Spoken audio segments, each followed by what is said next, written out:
لیاقت پور میں محرم الحرام کے حوالے سے اسسٹنٹ کمشنر آصف اقبال نے D S P Ghulam Dastgir Khan کے ساتھ خان بیلا شہر میں میٹنگ کی۔ رپورٹ کر رہے ہیں عامر محمود۔ اسسٹنٹ کمشنر آصف اقبال نے محرم الحرام کے حوالے سے خان بیلا شہر میں میٹنگ کی۔ میٹنگ میں D S P Ghulam Dastgir Khan, D S P motorway police B22 Manzoor Ahmed, S H O تھانہ شیدانی پرویز اختر خان جتوئی اور ممبران امن کمیٹی نے شرکت کی۔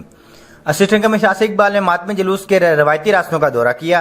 میٹنگ میں متفقہ فیصلہ ہوا کہ محرم الحرام کے دوران امام بارگاہیں، مساجد سمیت تمام مذہبی عبادت گاہوں میں سیکیورٹی کے فول پروف انتظامات کیے جائیں گے۔ حدود مقامات کی چھتوں پر ماہر نشانہ باز پولیس اہلکار تعینات کیے جائیں گے۔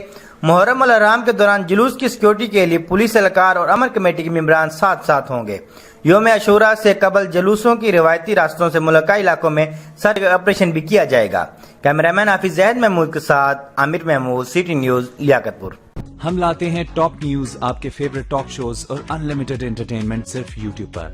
اگر آپ نے ابھی تک ہمارا چینل سبسکرائب نہیں کیا تو ابھی سبسکرائب کریں اور بیل آئیکن کو کلک کر کے ہماری لیٹسٹ ویڈیوز کے بارے میں اپڈیٹ جانیں۔